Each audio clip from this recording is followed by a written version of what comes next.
Le déplacement en Argentine commence par une rencontre, ou plutôt la rencontre entre deux mondes du sport de haut niveau, l'élève et Carlos Sainz. Le professeur est en l'occurrence David Nalbandian, l'Argentin, 6e joueur mondial et demi-finaliste à Roland-Garros quelques semaines plus tôt.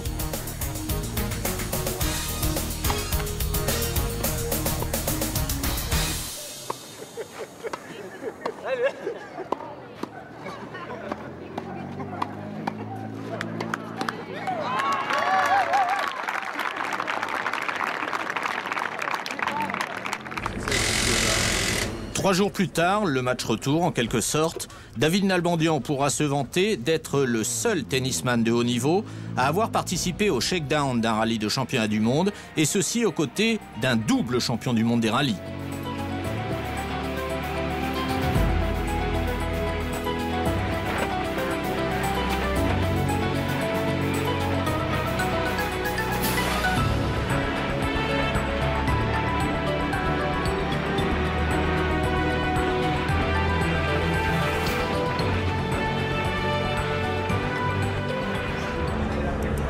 Terminé pour le fun, l'équipe entre maintenant dans le rallye. Les pierres turques et les dégâts qu'elles ont causés sur les voitures ont laissé des traces dans tous les esprits.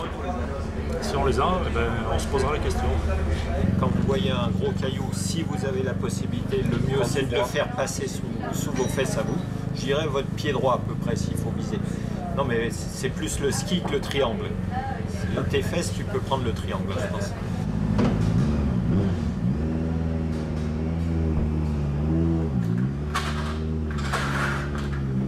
Cette première journée promet d'être très dure parce qu'elle est très longue d'abord, près de 50% de la totalité du parcours, et puis ensuite parce que le kilométrage à parcourir sans assistance sera lui aussi très long, pas loin de 80 km deux fois.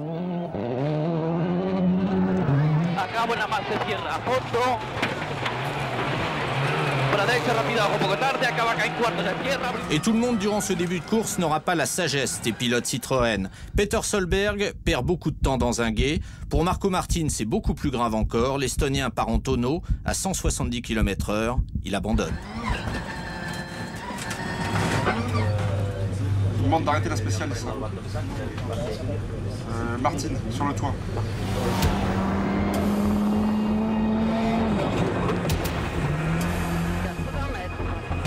Les bilans chiffrés de cette première boucle de 4 spéciales sont éloquents.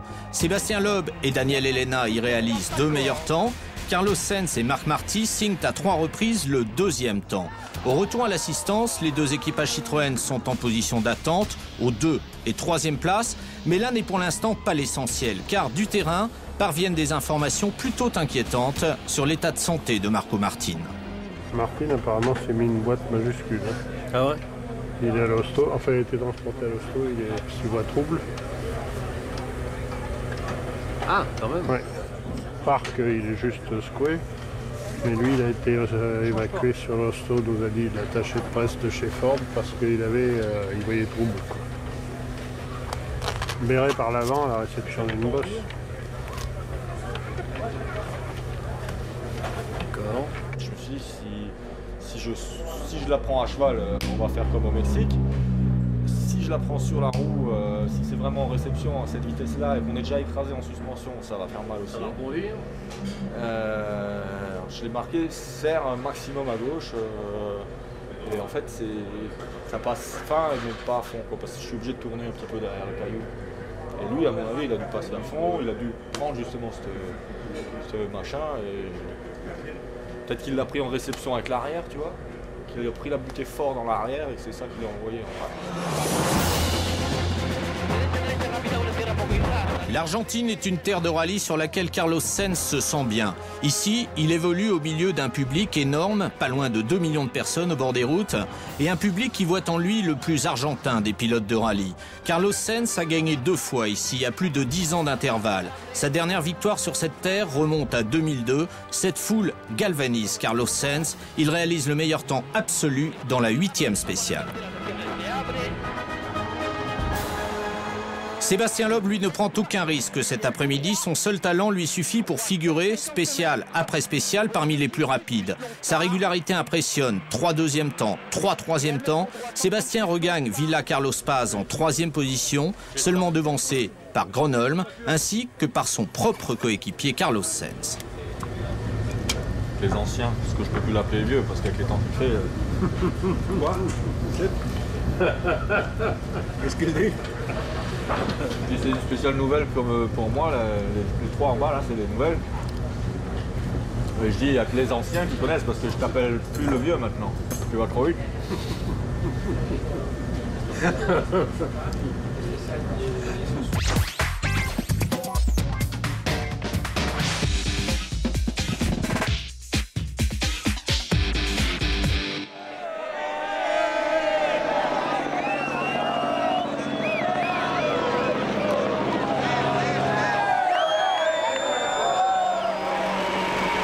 Gronholm devant, les 2 pilotes Citroën juste derrière, et Sébastien Loeb qui réussit à maintenir le contact toute la matinée, dans des spéciales qu'il est pourtant le seul parmi les 3 hommes de tête à ne pas avoir parcouru en course.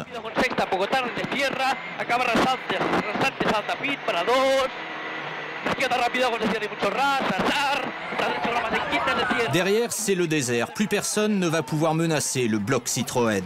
Géré pour ramasser des gros points qui, en milieu d'après-midi, vont devenir de très gros points. Par sa pression permanente, Carlos Sainz a poussé Gronholm à l'irréparable. Marc Pococo, on a entendu que Gronholm avait un problème dans la spéciale, mais on ne sait pas plus pour l'instant. Ok? Ok. Vous trouvez quelque chose? Je sais pas. Not so bad, hein?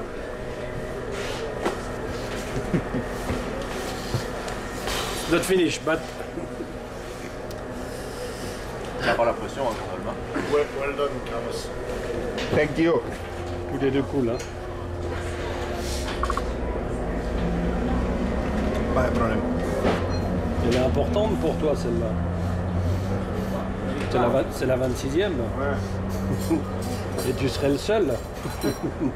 Alors que là, tu n'es pas tout seul pour l'instant. Et en plus, chez toi. Presque.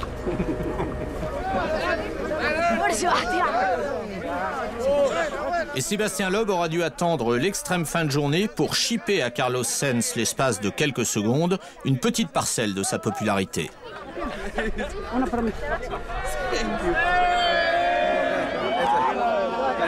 Gracias.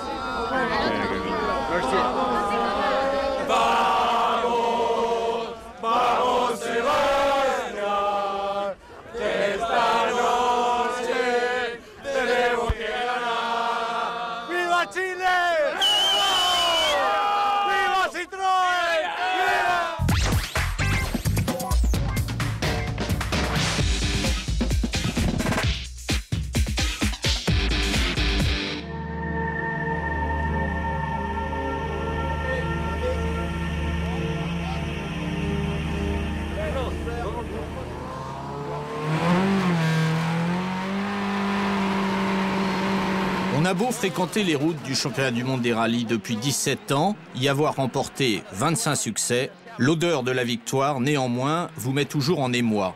Mais chez Carlos Sainz, cet émoi ne pèse en rien sur la manière de conduire.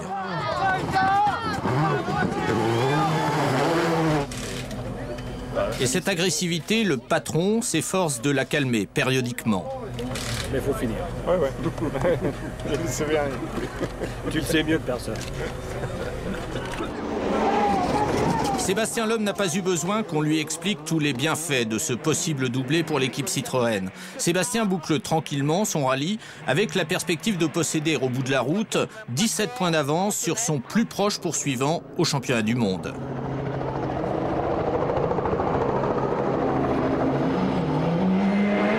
Le 140 bon Milan et droite 140 moins.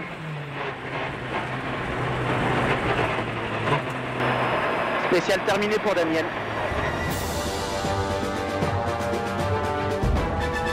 Dans quelques secondes, Carlos Sainz entrera définitivement dans l'histoire du rallye mondial en devenant, avec 26 victoires, le meilleur performeur de tous les temps. Bien. Muy bien, campeón. Gracias. Muy bien. Así. Muy bien, tú también. Gracias. Spécial terminé pour l'équipe.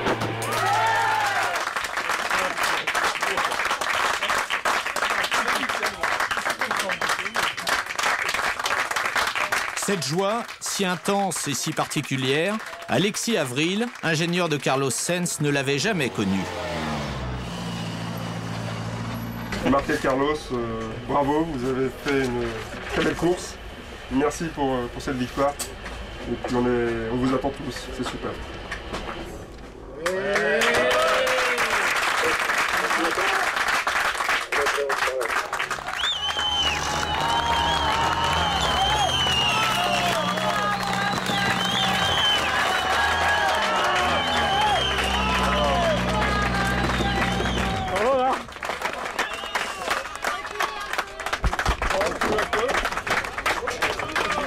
Elle est belle, celle-là.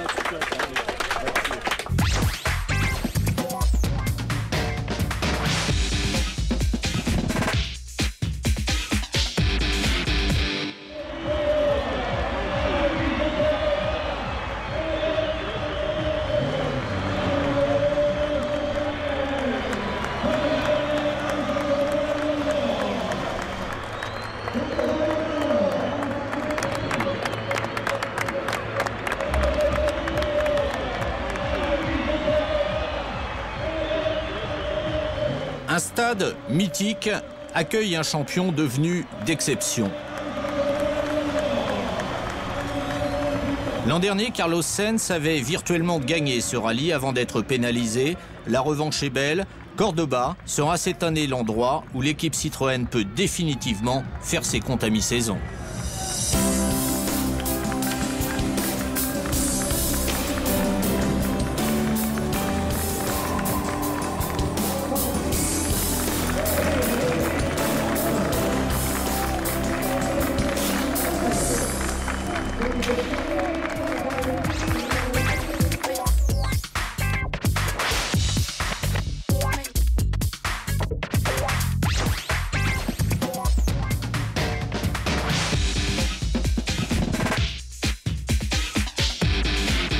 Bravo à tous, bravo à Carlos et Marc, bravo à Sébastien et Daniel, bravo à vous tous.